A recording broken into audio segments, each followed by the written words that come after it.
ଆପଣ କେବେ ଏହା ନୋଟିସ୍ କରିଛନ୍ତି କି ଯେତେବେଳେ ଆପଣ କିଛି ନୂଆ ବିଜନେସ୍ ଷ୍ଟାର୍ଟ କରନ୍ତୁ କିମ୍ବା କିଛି ନୂଆ କାମ ଷ୍ଟାର୍ଟ କରନ୍ତୁ, ଆପଣଙ୍କ ପାଖରେ ଟ୍ୟାଲେଣ୍ଟ ଥାଉ କି ନଥାଉ, କିନ୍ତୁ ଆପଣଙ୍କର ଦୂର ସମ୍ପର୍କୀୟ ରିଲେଟିଭ୍ ଯେମିତିକି ମଉସା ମାଉସୀ କିମ୍ବା ଆପଣଙ୍କ ସାହି ପଡ଼ୋଶୀଙ୍କ ଲୋକଙ୍କ ପାଖରେ ଗ୍ୟାରେଣ୍ଟି ପରାମର୍ଶର ପାହାଡ଼ ଥିବ। କିନ୍ତୁ ଏ ମାଗଣା ପରାମର୍ଶ ଆପଣଙ୍କ ଜୀବନର କ୍ୟାରିୟରକୁ କିପରି ଖତରନାକ ଭାବେ ନଷ୍ଟ କରୁଛି ତାହା ଜାଣିଛନ୍ତି? ଲୋକମାନେ ମାଗଣାରେ ଜ୍ଞାନ ଦିଅନ୍ତି କ'ଣ ପାଇଁ? ସାଇକୋଲୋଜି ମାନେ ମନୋବିଜ୍ଞାନ କହିଯାଏ ଯେତେବେଳେ କୌଣସି ବ୍ୟକ୍ତି ଆପଣଙ୍କୁ ମାଗଣାରେ ଜ୍ଞାନ ଦିଏ ସେତେବେଳେ ସେ ବ୍ୟକ୍ତିର ମନ ଭିତରେ ଗୋଟେ ପାୱାର ଅନୁଭବ ହୁଏ। ସେମାନେ ଆପଣଙ୍କୁ ଜ୍ଞାନ ଦେଇ ନିଜକୁ ଆପଣଙ୍କ ଠାରୁ ଉପରେ ରଖିବାକୁ ଚେଷ୍ଟା କରନ୍ତି। ସେହି ବିଷୟରେ ତାଙ୍କର କିଛି ବି ଜ୍ଞାନ ନଥାଉ ହେଲେ ବି ସେମାନେ ଆପଣଙ୍କୁ ଜ୍ଞାନ ଦେବେ।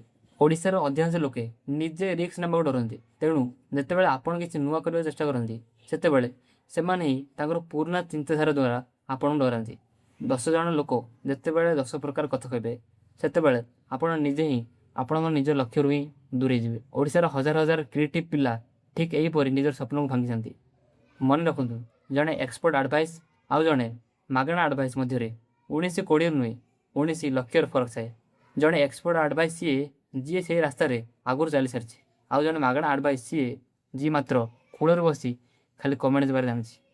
ଆଗକୁ ଯେତେବେଳେ କେହି ଆପଣଙ୍କୁ ଜ୍ଞାନ ଦେବେ ସେତେବେଳେ ମନେ ମନେ ତାଙ୍କୁ ଗୋଟେ ପ୍ରଶ୍ନ ପଚାରିବେ, କ'ଣ ଆପଣ କ'ଣ ସେଇ ଜାଗାରେ ଅଛନ୍ତି ଯେଉଁ ଜାଗାରେ ମୁଁ ପହଞ୍ଚିବାକୁ ଚାହୁଁଛି?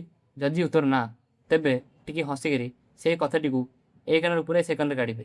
ନିଜର ଗୋଟେ ସର୍କଲ୍ ବନାନ୍ତୁ ଯେଉଁଠି ଆପଣଙ୍କର କେବଳ ପ୍ରଶ୍ନ କରିବା ଲୋକ ନୁହେଁ ବରଂ ଆପଣଙ୍କୁ ଚ୍ୟାଲେଞ୍ଜ ଦେବା ଲୋକ ଥିବେ। ଆଉ ଓଡ଼ିଶାର ଗୋଟେ ଭଲ କଥା ଅଛି, କାମ କଥା କହିବ, କଥା କାମ କହିବନି। ପ୍ରଥମେ କରି ଦେଖାନ୍ତୁ, ପରେ ଦୁନିଆ ଆପେ ଆପେ ଚୁପ୍ ହୋଇଯିବ।